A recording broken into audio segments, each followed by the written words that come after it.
Hello ನಮಸ್ಕಾರ, ನೀವು ನೋಡ್ತಾ ಇದ್ದೀರಾ ಇಂಡಿಯಾ ಫಸ್ಟ್. ನಾನು ರಕ್ಷತ್ ಶೆಟ್ಟಿ. ಈಗ ಹೆಡ್ಲೈನ್ಸ್.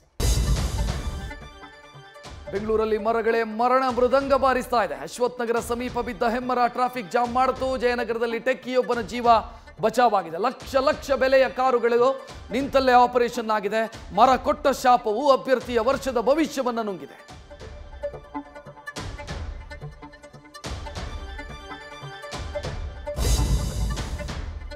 ಮಳೆ ಮತ್ತು ಕೊರೋನಾ ರಾಜಧಾನಿಗೆ ಜಂಟಿಯಾಗಿ ಲಗ್ಗೆ ಇಟ್ಟಿದೆ. ಬೆಂಗಳೂರು ದಕ್ಷಿಣ ಸೋಂಕಿನ ಹಾಟ್ಸ್ಪಾಟ್ ಆಗ್ತಾ ಇದೆ. ರಾಜ್ಯದಲ್ಲಿ ಶಾಲೆಗಳ ಆರಂಭ ಪೋಸ್ಟ್ಪೋನ್ ಆಗೋ ಸಾಧ್ಯತೆ ಇದೆ. ಒಂದು ಕಡೆ ಎಲ್ಲ ವಲಯದ ವಿಶೇಷ ಆಯುಕ್ತರ ಸಭೆಯಾಗಿದ್ರೆ ಸಿಎಂ ಕೂಡ ತಾಂತ್ರಿಕ ಮೀಟಿಂಗ್ ನಡೆಸಿ ರೂಲ್ಸ್ ಜಾರಿಗೆ ವಾರದ ಪ್ಲಾನ್ ಮಾಡಿದ್ದಾರೆ.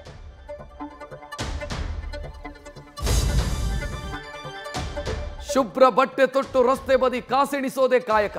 ಆ ಕಾಸಿನ ಮುಂದೆ ಮಾನವೀಯತೆ ಮನುಷ್ಯತ್ವ ಕಾಣದು. ಅರ್ಜೆಂಟಲ್ ಆಸ್ಪತ್ರೆಗೆ ಹೋಗ್ತಾ ಇದ್ದ ಬೈಕ್ ತಡೆಯಲು ಯತ್ನಿಸಿದ ಪೊಲೀಸರು ಮುದ್ದು ಕಂದನ ಬಲಿಗೆ ಕಾರಣ ಆಗಿದ್ದಾರೆ. ದುರಂತಕ್ಕೆ ಮಂಡ್ಯ ಜನರ ಸಿಟ್ಟಿನ ಕಟ್ಟೆ ಹೊಡೆದಿದೆ. ನ್ಯೂಸ್ ಫಸ್ಟ್, ನಿರ್ಭೀತಿಯಿಂದ ನಿಮ್ಮ ಪರವಾಗಿ.